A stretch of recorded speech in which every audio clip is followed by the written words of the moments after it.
Dixo presenta Factor Kaiser con Max Kaiser. Dixo is back. Información trascendente con Max Kaiser. Factor de cambio. Factor Kaiser. López presume buena relación del gobierno con los narcos. En una declaración tan insólita como reveladora, el 30 de mayo, en su homilía mañanera, López presumió que los grupos del crimen organizado en México respetan a los servidores de la nación, aún en los retenes. López relató abiertamente cómo los grupos criminales operan y controlan caminos y acceso a comunidades. Describió que los servidores de la nación trabajan en la ejecución de los programas sociales de la Secretaría del Bienestar y han llegado a ser retenidos en comunidades por esos bloqueos, pero que son respetados al ser identificados por su chalequito como parte del gobierno federal. Cito a López. Hay casos en donde detienen a alguien de los que trabajan en las comunidades, algún grupo de la delincuencia, pero como usan un chaleco, ya los identifican y los respetan, dijo el mandatario. El presidente no identificó las comunidades, municipios o estados donde han ocurrido estos casos. Tampoco especificó si tras dichos incidentes los servidores de la nación implicados han denunciado los bloqueos o si se han abierto investigaciones por el control de la delincuencia de distintas zonas del país. Normalizar el control de narcos de zonas completas y de vías de comunicación es de lo más grave que le he escuchado a este presidente. Y miren que hay cosas gravísimas que ya ha dicho. López acepta que su sexenio es el más violento de toda la historia. No hacía falta su aceptación. El día en el que su sexenio superó los 156,066 homicidios de todo el sexenio de Enrique Peña Nieto, que fue el viernes de hace una semana, oficialmente se convierte en el sexenio más violento de la historia, aunque no lo aceptara. Esto con datos oficiales que tienen todo tipo de sospechas de estar manipulados y cuchareados, ya lo vimos aquí. Ya no pudieron cucharearlos más y así, cada día que pasa, López impone un nuevo récord de homicidios dolosos en un sexenio. Como era de esperarse, el culpable para López es Calderón, quien concluyó su sexenio hace más de una década. A partir de hoy, tenemos que ponernos a construir una alternativa real, integral, completa, diferente a todo lo que se ha hecho en el pasado. Ya sabemos que la regenta dirá en su campaña, vamos bien y seguiremos por el mismo camino. Los ciudadanos no queremos nada del pasado, queremos una alternativa de futuro que resuelva este problema de la violencia. Ejecución de civiles en video. Un terrible video de una cámara de seguridad muestra el momento exacto en el que militares presuntamente asesinan a 5 civiles en Nuevo Laredo, Tamaulipas, de acuerdo con una nota de Univisión y El País, que tuvieron acceso a las imágenes y las expusieron al público el miércoles de esta semana. El hecho ocurrió el 18 de mayo pasado y el video muestra cuando una camioneta se impacta contra el muro de un supermercado, cuya cámara de seguridad captó las imágenes que muestran cómo los militares sacan a las personas de sus vehículos y los acribillan. De acuerdo con Univisión, en el video no se capta en ningún momento agresiones contra los militares por los sujetos puestos contra el muro que al final terminan muertos. El video capta también a militares alterando la escena del crimen. López aceptó el miércoles que era un ajusticiamiento y dijo que habría responsables. ¿A quién se refiere?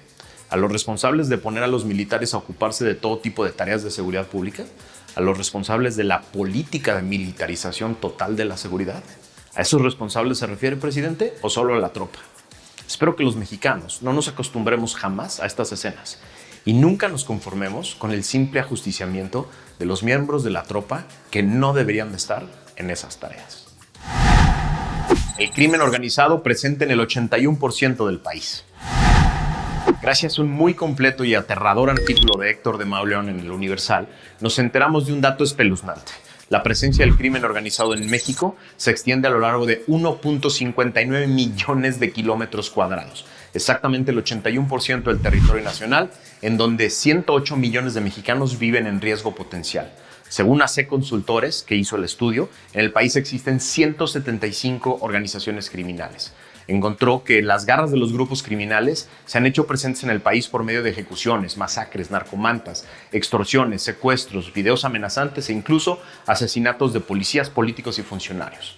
Estos hechos han sido detectados en 1.488 de los 2.471 municipios del país. Las organizaciones delictivas con mayor presencia en México son el Cártel de Jalisco Nueva Generación y el Cártel de Sinaloa. El primero opera en 28 estados, el segundo en 24. De acuerdo con el estudio, existe un promedio de alrededor de 9.5 grupos criminales en cada estado de la República. La Ciudad de México es la excepción. Se registran 216% más organizaciones que el resto del país. El estudio detecta la imparable actividad de 30 grupos delictivos en la capital. Es decir, mientras el presidente y todo su gabinete andan en campaña para mantener el poder desde hace meses, el crimen organizado ya se apoderó del país. Con estos datos, ¿te parece sensato no saber y no exigir saber quién está financiando las campañas ilegales de los candidatos de Morena a la presidencia? Secuestran a servidores públicos y López se burla. Mientras todo el gobierno federal anda en campaña, en Ocosocuautla, Chiapas, 16 trabajadores de la Secretaría de Seguridad y Protección Ciudadana del Estado fueron privados de la libertad por hombres armados, secuestrados pues. De acuerdo con la dependencia, el camión en el que se transportaba el personal salió del cuartel general ubicado en las cercanías del antiguo aeropuerto Llano San Juan, en el municipio de Ocosocuautla. En un video difundido por un automovilista, se observó cómo los trabajadores fueron bajados a la fuerza del autobús de la dependencia por personas que viajaban en 2 camionetas. Hasta el momento se desconoce la ubicación o la salud de las personas presuntamente retenidas. Este miércoles, al ser cuestionado del tema, López dijo en su mañanera, cito, «Es mejor que los liberen o los voy a acusar con sus papás y sus abuelos». Eso dijo en tono de burla y con una sonrisa el supuesto jefe del Estado mexicano. Mientras, ayer, en Chiapas, los familiares reclaman, vivos se los llevaron, vivos los queremos. Eso estamos viviendo en México. Matan a Hipólito Mora y López culpa al pasado. Hipólito Mora, ex líder de las autodefensas en Michoacán, fue asesinado este jueves en un ataque directo en la localidad de La Ruana, en el municipio de Buenavista. Un comando volvió a atacar esa mañana a Mora, quien viajaba en su camioneta blindada por calles de la comunidad, luego de que su casa fue baleada. Le dieron más de 1000 tiros, dijo López hoy, es decir, una masacre como de las que él se burla. El padre Goyo, Gregorio López, párroco de Apatzingán y uno de los principales activistas a favor de las autodefensas en Michoacán, responsabilizó al gobernador Alfredo Ramírez Bedoya del asesinato de Hipólito Mora y de tener un pacto con la delincuencia. El sacerdote y Mora estrecharon sus lazos para poner un alto a la organización criminal de los Caballeros Templarios entre el 2013 y el 2016, que exigía el pago de cuotas a productores y comerciantes de la región. Cito al padre Goyo. Alfredo Ramírez Bedoya, usted andaba mintiendo, porque estaba diciendo que todo estaba bajo control. Yo a usted lo responsabilizo de la muerte de Hipólito Mora, porque usted sabe cómo está la situación. Miente diciendo que todo está bajo control. Lanzó el religioso a través de un video difundido en redes sociales. Sigo la cita. Todo está bajo control de la delincuencia organizada. Usted tiene pacto con los delincuentes. Usted es responsable de lo que está sucediendo. Usted prometió venir y sin distingo a combatir a los delincuentes y no lo ha hecho, recriminó el párroco. Pero lo importante son las precampañas, ¿no? Tenemos que hablar de los desaparecidos. Se trata de ese tema oculto del que nadie quiere hablar, porque a todos nos aterra. Gracias a una primera plana del periódico Reforma de esta semana, nos enteramos de que en lo que va del sexenio actual en la Ciudad de México, del 5 de diciembre del 2018 al 6 de julio del 2023, 8,961 personas han sido registradas como desaparecidas, de las cuales 4,461 aún no han sido localizadas. De las 4,500 que sí fueron halladas, 205 ya estaban muertas, de acuerdo con los datos oficiales de la Comisión Nacional de Búsqueda. Con ello, la Ciudad de México se ubicó como la segunda entidad con más personas desaparecidas en la actual administración, solo después de Jalisco, que registró 6,534. De acuerdo con el Registro Nacional de Personas Desaparecidas y No Localizadas de la Secretaría de Gobernación, en el país hay 109,171 personas desaparecidas al cierre del 2022. Este drama oculto debe ser prioridad de cualquier alternativa política que quiera gobernar este país, porque para Morena es un tema que debe permanecer escondido y en silencio. Terrorismo del crimen organizado. Gracias al portal Animal Político nos enteramos de que la noche del martes 11 de julio se registró un ataque con artefactos explosivos contra elementos de la Fiscalía del Estado de Jalisco y Policía de Tlajomulco. De acuerdo con el gobernador Enrique Alfaro, La agresión ocasionó la muerte de 6 compañeros de la Policía Municipal y de la Fiscalía, así como 12 personas lesionadas. Cito al gobernador. Se trata de un hecho sin precedentes que pone de manifiesto de lo que son capaces estos grupos de la delincuencia organizada. Esto lo compartió el mandatario en sus redes sociales. El gobernador explicó que una ciudadana que participa en los colectivos de madres buscadoras de personas desaparecidas recibió una llamada anónima en la que le dieron información sobre un supuesto punto donde habría restos humanos y se atendió el reporte. Vuelvo a citar al gobernador. Fue una trampa para nuestros elementos. Esta llamada buscaba la presencia de nuestros policías para agredirlos con artefactos explosivos. Esto, bajo cualquier clasificación nacional o internacional, se llama terrorismo. ¿Qué dijo el presidente de México?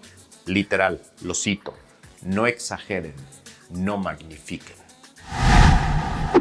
López quiere otros datos sobre desaparecidos.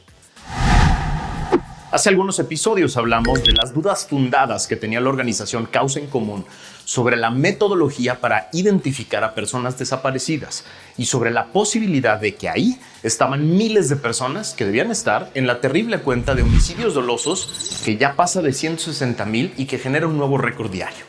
Expertos en el tema como Jacobo Dayan explican el desastre de cifras y datos que tenemos hoy en México sobre esta tragedia. A López no le gusta la cifra oficial de desaparecidos reportada por su propio gobierno con datos oficiales al cierre del 2022, que es de 109,000 desaparecidos, que lo hace ver muy mal.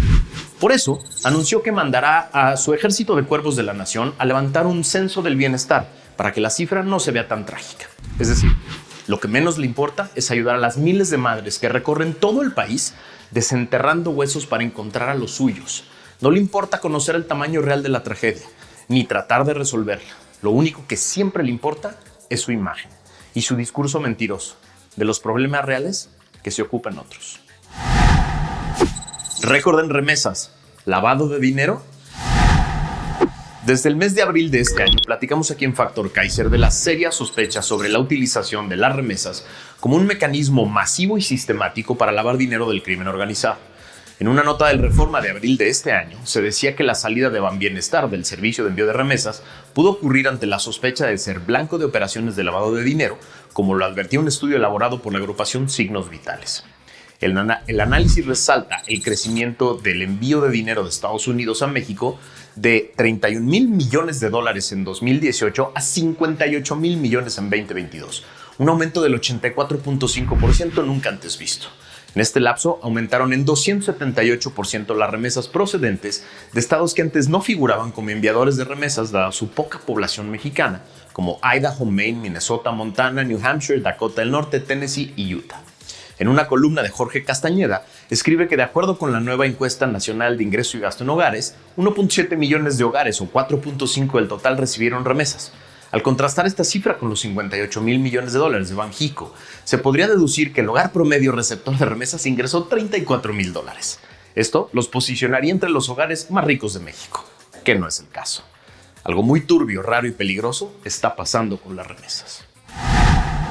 El crimen organizado ocupa Chiapas. No exageren, dice López. Gracias a un video que circuló desde el sábado pasado en redes sociales, pudimos ver con terror una escena que debería de prender todas las alarmas rojas de este país. En la carretera panamericana, habitantes de los municipios de las regiones fronteriza y Sierra de Chiapas recibieron entre aplausos a una caravana de hombres armados, presuntamente integrantes del Cártel de Sinaloa. De acuerdo con medios locales, los supuestos miembros del Cártel de Sinaloa habrían retirado los bloqueos que mantuvo un grupo rival, el Cártel Jalisco Nueva Generación, durante 13 días en comunidades de frontera Comalapa y Chocomucelo. En videos difundidos en redes sociales se puede apreciar el avance de hombres armados, supuestamente integrantes del grupo criminal, a bordo de camionetas de lujo, vehículos llamados monstruos y motocicletas, con armas que ya quisiera la Guardia Nacional. ¿Qué dijo López? Que no exageren, que es solo una región, que los medios lo magnificaron para atacarlo. La víctima siempre es él. Funcionarios morenistas se resguardan del crimen. Primero, ellos. En una nota del lunes pasado del portal Latinos, nos enteramos de que un total de 11 alcaldes de Michoacán cuentan con el servicio de escoltas personales ante presuntas amenazas de grupos del crimen organizado, confirmó el gobierno del estado.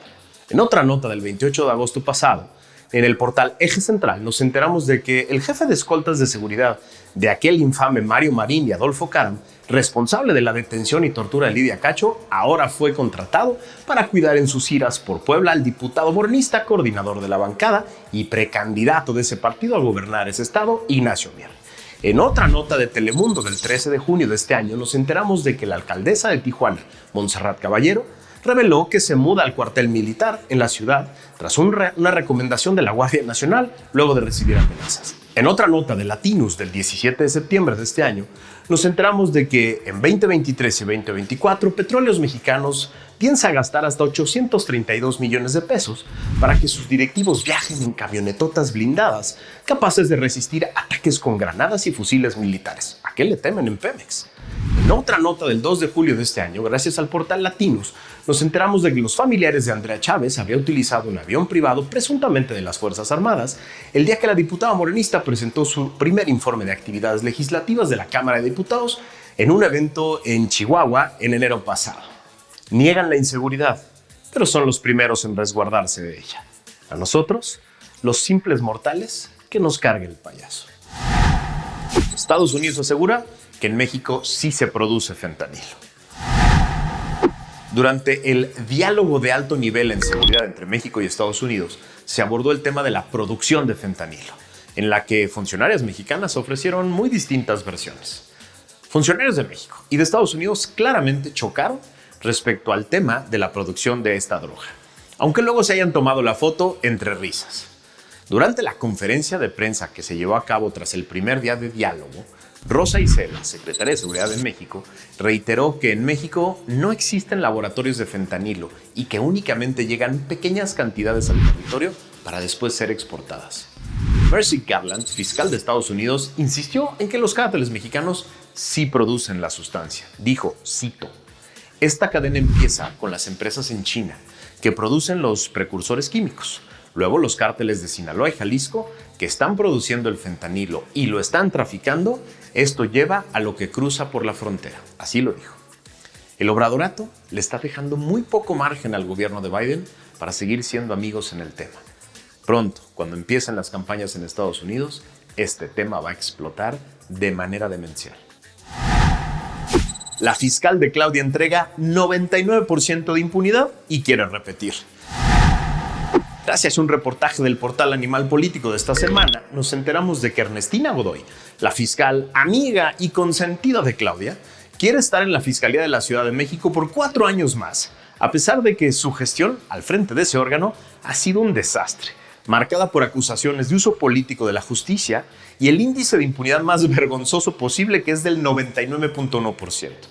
Durante la gestión de Ernestina Godoy como fiscal capitalina, el rezago en la resolución de carpetas de investigación ha incrementado 58.8%, mientras se ha privilegiado el uso de la prisión preventiva oficiosa y el índice de impunidad en la capital del país desde el 99%. ¿Qué quiere decir esto? Que sin contar la cifra negra, que son los delitos que no se denuncian, de los que sí se denuncian y se abre una investigación, la fiscalía de la señora Godoy solo resuelve 1 de cada 100. Sí. De los muy pocos delitos que sí se denuncian, la población que se atreve a denunciar solo puede esperar una probabilidad de obtener justicia en 1 de cada 100 investigaciones que se ponen a disposición de la señora Godoy y de sus empleados. ¿Eso mismo va a ofrecerle Claudia a todo el país? Dixo is back.